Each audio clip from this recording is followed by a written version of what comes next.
ನೀವು ಮೊದಲೇ ಬಾರಿ ನಮ್ಮ ಚಾನಲ್ನ ನೋಡ್ತಾ ಇದ್ದರೆ ಹಾಯ್, ನಾನು ರೂಪಾ. ಹಾಗೂ ನೀವು ನೋಡ್ತಾ ಇದ್ದೀರಾ ನಮ್ಮ ಕನ್ನಡ ಚಾನಲ್ ಆದ ಸ್ಮಯ ಕಲಿಕೆ.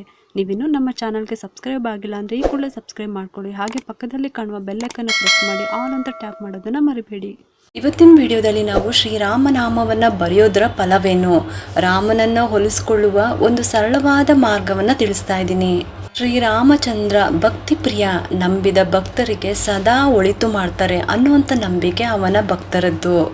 ಹೀಗಾಗಿ ನಾನಿವತ್ತು ರಾಮನನ್ನು ಹೋಲಿಸ್ಕೊಳ್ಳೋದಕ್ಕೆ ಒಂದು ಸರಳ ಉಪಾಯವನ್ನು ಇವತ್ತು ನಿಮಗೆ ಹೇಳ್ಕೊಡ್ತಾ ಇದ್ದೀನಿ. ದಶಾವತಾರಿ ಮಹಾವಿಷ್ಣುವಿನ ಎಲ್ಲ ಅವತಾರಗಳಿಗಿಂತ ಶ್ರೀರಾಮನ ಅವತಾರ ಅತ್ಯಂತ ಪ್ರಾಮುಖ್ಯತೆ ಹೊಂದಿರೋದು. ಯಾಕಂದರೆ ರಾಮಚಂದ್ರರ ಆದರ್ಶ ಜೀವನ ತುಂಬ ಜನರಿಗೆ ಸ್ಫೂರ್ತಿಯಾಗಿದೆ. ಶ್ರೀರಾಮಚಂದ್ರ ಭಕ್ತರ ಪ್ರಿಯ, ನಂಬಿದ ಭಕ್ತರಿಗೆ ಸದಾ ಒಳಿತು ಮಾಡ್ತಾನೆ ಅನ್ನೋ ನಂಬಿಕೆ ಅವನ ಭಕ್ತರದ್ದು. ಹಾಗಾಗಿ ನಾವಿವತ್ತು ರಾಮನನ್ನು ಹೋಲಿಸ್ಕೊಳ್ಳುವಂಥ ಸರಳ ಉಪಾಯವನ್ನು ತಿಳ್ಕೊಳ್ಳೋಣ. ಏನಿದು ರಾಮಕೋಟಿ?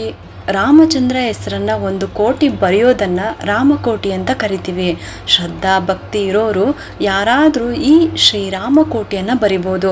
ಆದರೆ ರಾಮಕೋಟಿಯನ್ನು ಬರೆಯುವಾಗ ಕೆಲವು ಮುಖ್ಯ ನಿಯಮಗಳನ್ನು ಪಾಲಿಸಬೇಕಾಗುತ್ತೆ.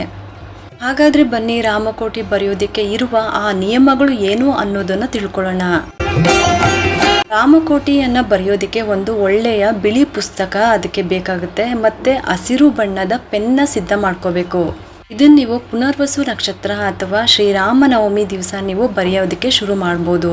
ಇನ್ನೇನು ರಾಮನವಮಿ ಹತ್ರದಲ್ಲೇ ಇದೆ, ಆ ದಿನದಿಂದನೂ ಕೂಡ ನೀವು ಶುರು ಮಾಡ್ಕೋಬೋದು ಇದನ್ನು ಬರೆಯೋದಕ್ಕೆ. ಒಂದು ಒಳ್ಳೆಯ ಶುಭ ಮುಹೂರ್ತದಲ್ಲಿ ಪುಸ್ತಕ ಹಾಗೂ ಪೆನ್ನಿಗೆ ಅರಿಶಿನ ಕುಂಕುಮವನ್ನು ಹಚ್ಬಿಟ್ಟು ತುಳಸಿ ಇಟ್ಬಿಟ್ಟು ದೇವರ ಸನ್ನಿಧಾನದಲ್ಲೇ ಇಟ್ಬಿಟ್ಟು ಪುಸ್ತಕ ಹಾಗೂ ಪೆನ್ನಿನ ಮೇಲೆ ತುಳಸಿ ಹೂಗಳನ್ನು ಇಟ್ಬಿಟ್ಟು ಶ್ರೀರಾಮ ಅಷ್ಟೋತ್ತರ ಶತನಾಮಾವಳಿಯಿಂದ ಪೂಜೆ ಮಾಡಿಬಿಟ್ಟು ನಂತರ ನಮಸ್ಕಾರ ಮಾಡಿಕೊಂಡು ರಾಮಕೋಟಿ ಬರೆಯೋದಕ್ಕೆ ಪ್ರಾರಂಭ ಮಾಡ್ಕೊಳ್ಳಿ. ನೀವೇನಾದರೂ ಪುನರ್ವಸು ನಕ್ಷತ್ರದ ದಿನ ರಾಮಕೋಟಿ ಬರೆಯೋದನ್ನು ಶುರು ಮಾಡಿದ್ರೆ ಅದೇ ನಕ್ಷತ್ರದಲ್ಲೇ ಮುಗಿಸಿದ್ರೆ ಒಳ್ಳೆಯದು. ರಾಮಕೋಟಿಯನ್ನು ಬರೆಯುವಾಗ ಬೇರೆ ಬೇರೆ ಯೋಚನೆಗಳನ್ನು ಇಟ್ಕೊಳ್ಳೋದು ಆ ರೀತಿಯೆಲ್ಲ ನೀವು ಮಾಡೋದಕ್ಕೆ ಹೋಗಬೇಡಿ. ಬರೀ ರಾಮನನ್ನೇ ನೆನೆಸ್ಕೊಳ್ತಾ ನಿರ್ಮಲ ಮನಸ್ಸಿನಿಂದ ರಾಮಕೋಟಿಯನ್ನು ಬರಿಬೇಕು. ಬೇರೆ ಯಾರ್ದೋ ಜೊತೆ ಮಾತಾಡಿಕೊಂಡು ಬರಿಬಾರ್ದು. ರಾಮಕೋಟಿನ ಬರೆಯುವಾಗ ಮಣೆ ಮೇಲೆ ಅಥವಾ ಚಾಪೆ ಮೇಲೆ ಕುಳಿತುಕೊಂಡು ಬರಿಬೇಕು. ಆದರೆ ಯಾವುದೇ ಕಾರಣಕ್ಕೂ ನೆಲದ ಮೇಲೆ ಕೂತ್ಕೊಂಡು ಬರಿಬಾರ್ದು. ಹಾಗೆ ಎಂತಹ ಪರಿಸ್ಥಿತಿನಲ್ಲೂ ಕೂಡ ನೀವು ಮಲ್ಕೊಂಡೆಲ್ಲ ಬರಿಬಾರ್ದು. ಸ್ನಾನ ಮಾಡಿಕೊಂಡು ಮಡಿ ಬಟ್ಟೆನ ಉಟ್ಕೊಂಡು ಆಮೇಲೆ ನೀವು ರಾಮಕೋಟಿಯನ್ನು ಬರಿಬೇಕು.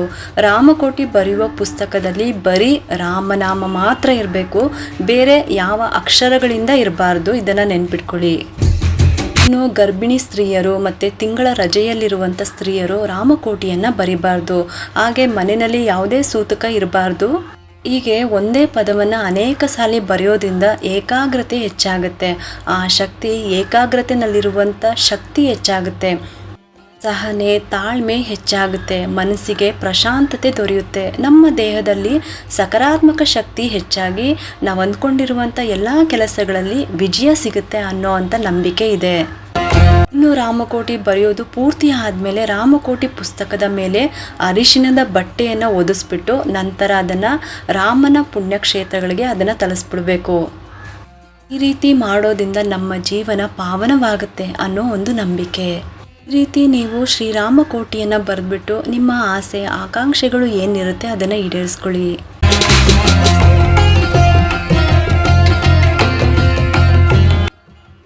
ಈ ಒಂದು ಉಪಯುಕ್ತ ಮಾಹಿತಿ ನಿಮ್ಗೆ ಇಷ್ಟ ಆಗಿದೆ ಅಂತ ನಾನು ಭಾವಿಸ್ತಾ ಈ ವಿಡಿಯೋನ ಮುಗಿಸ್ತಾ ಇದ್ದೀನಿ.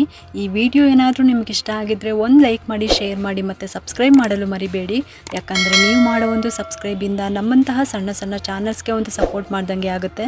ಮತ್ತೆ ಸಿಗ್ತೀನಿ ಮುಂದಿನ ಹೊಸ ವಿಡಿಯೋದೊಂದಿಗೆ ಅಂತ ಹೇಳ್ತಾ ಈ ವಿಡಿಯೋನ ಮುಗಿಸ್ತಾ ಇದ್ದೀನಿ. ಸರ್ವೇ ಜನ ಸುಖಿನೋ ಭವಂತು.